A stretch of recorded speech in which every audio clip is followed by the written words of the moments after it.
दोस्तों, अगर आप भी अपने ई डिस्ट्रिक्ट पोर्टल से सेंट्रल गवर्नमेंट का कास्ट सर्टिफिकेट यानी जाति प्रमाण पत्र बनाना चाहते हैं, तो इसके लिए सबसे पहले आपको edistrict.up.gov.in की जो ऑफिशियल वेबसाइट है, इस पर आ जाना है। इसके बाद दोस्तों आपको लॉगिन वाले ऑप्शन पर आ जाना है। जैसे ही आप लॉगिन वाले ऑप्शन पर क्लिक करेंगे, तो यहाँ पर आपको ई डिस्ट्रिक्ट लॉगिन, सिटीजन लॉगिन, क्योंकि बहुत सारे लोग ऐसे होते हैं खुद से भी अपना कास्ट सर्टिफिकेट बनाना चाहते हैं, तो वो लोग जो है सिटीजन लॉगिन ई साथी वाले ऑप्शन पर क्लिक करके आप खुद से भी अपना जाति प्रमाण पत्र जो कास्ट सर्टिफिकेट होता है सेंट्रल गवर्नमेंट का अप्लाई कर सकते हैं।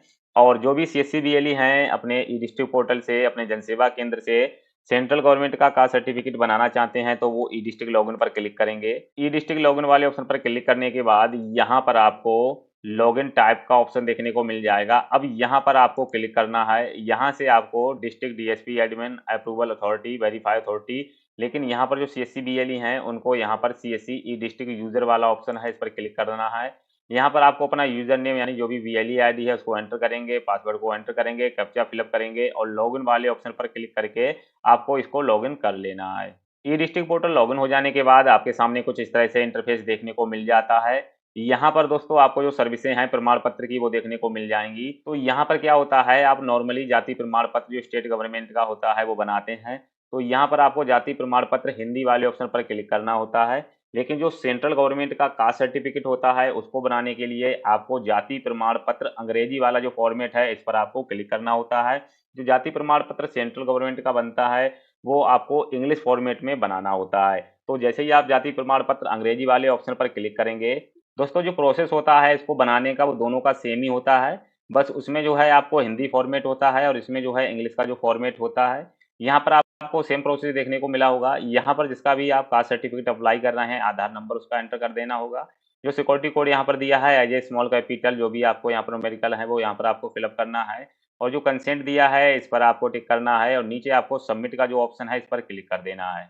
जैसे ही दोस्तों आप सबमिट वाले ऑप्शन पर क्लिक करते हैं, तो जो आधार से लिंक मोबाइल नंबर होता है उस पर एक ओटीपी सेंड किया जाता है। उस ओटीपी को आपको यहाँ पर फिलअप करना होता है। उसके बाद फिर से आपको सबमिट वाले ऑप्शन पर क्लिक करना होता है। जैसे ही दोस्तों आप सबमिट वाले ऑप्शन पर क्लिक करेंगे, तो जो भी आपका जाति प्रमाण पत्र का जो फॉर्मेट होता है, जो भी फॉर्म होता है आवेदन पत्र, वो आपके सामने ओपन हो जाता है। अब इसको आपको फिलअप कर लेना है। दोस्तों अगर आपका ग्रामीण क्षेत्र है तो यहाँ पर ऑटोमेटिक टिक रहता है। अगर आप शहरी क्षेत्र से हैं तो आपको नगरीय वाले ऑप्शन पर टिक करना होगा।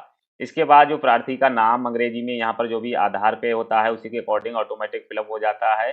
इसके बाद यहाँ पर आपको देखने को मिल जाएगा पिता, पति या संरक्षक में आपको यहाँ पर देख लेना है। यहाँ पर आपको पिता का नाम अपना एंटर कर देना है। यहाँ पर दोस्तों आपको एक बात ध्यान रखना है कि जो भी डिटेल आप यहाँ पर फिल करेंगे वो सब आपको इंग्लिश में फिलअप करनी है।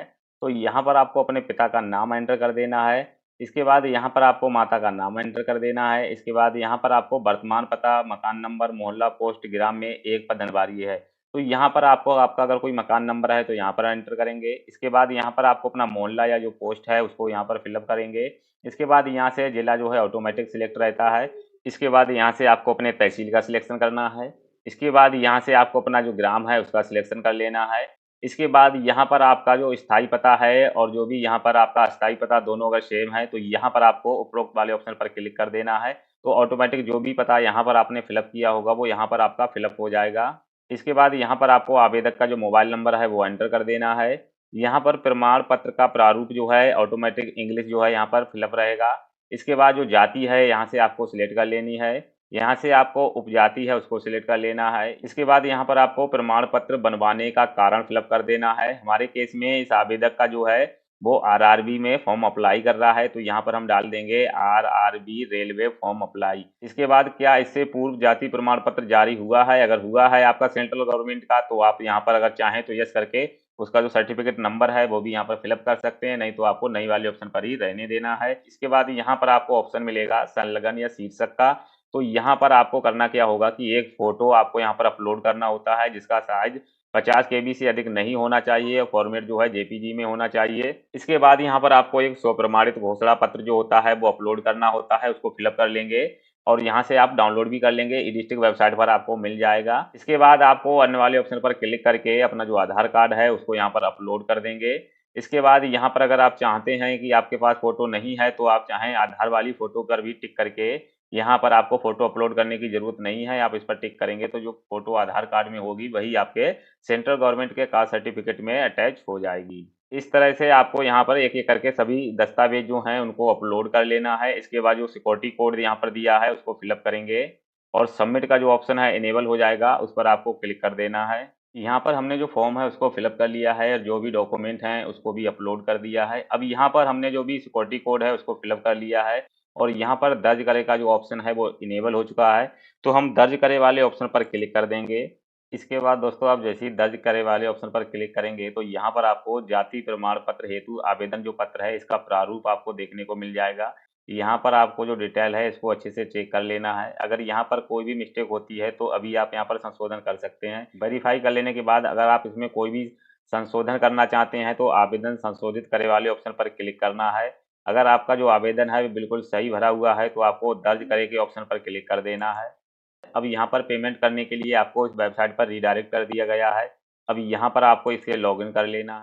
कैप्चा कोड को फिलअप करने के बाद आप जैसे ही ओके वाले ऑप्शन पर क्लिक करेंगे, आपके सामने यहाँ पर इस तरह से पेमेंट सक्सेसफुली का मैसेज देखने को मिल चुका होगा। अभी भी यहाँ पर जो आपका आवेदन है वो फॉरवर्ड नहीं हुआ है। अब इसको जो है फॉरवर्ड करने के लिए यहाँ पर आपको ऑप्शन देखने को मिल जाएगा प्रोसीड या फॉरवर्ड टू अप्रूवल अथॉरिटी, तो यहाँ पर आपको क्लिक कर देना है। जैसे ही दोस्तों आप इस पर क्लिक करेंगे तो जो आपका आवेदन है वो सक्सेसफुली यहाँ पर सबमिट हो चुका है। यहाँ पर जो पावती रसीद है यानी जो भी एक्नॉलेजमेंट स्लिप है वो जनरेट हो चुकी है। इसका जो प्रिंट है आप निकाल सकते हैं। इसका प्रिंट निकाल के आप जो कस्टमर है उसको दे सकते हैं। तो अभी यहाँ पर हम इसको बैक कर लेते हैं। बैक कर लेने के बाद जब आपका कास्ट सर्टिफिकेट जो सेंट्रल गवर्नमेंट का है वो बन के आ जाएगा, तो यहाँ पर आपको इनबॉक्स वाले ऑप्शन पर क्लिक करना है, कास्ट सर्टिफिकेट वाले ऑप्शन पर क्लिक करना है, यहाँ पर आपको शो वाले ऑप्शन पर क्लिक करना है। तो जो भी कास्ट सर्टिफिकेट यहाँ पर आपका आ जाएगा अप्रूव होके, तो यहाँ से आपको डाउनलोड कर लेना है। तो कुछ इस तरह से आप अपने ई डिस्ट्रिक्ट पोर्टल से सेंट्रल गवर्नमेंट का कास्ट सर्टिफिकेट अप्लाई कर सकते हैं।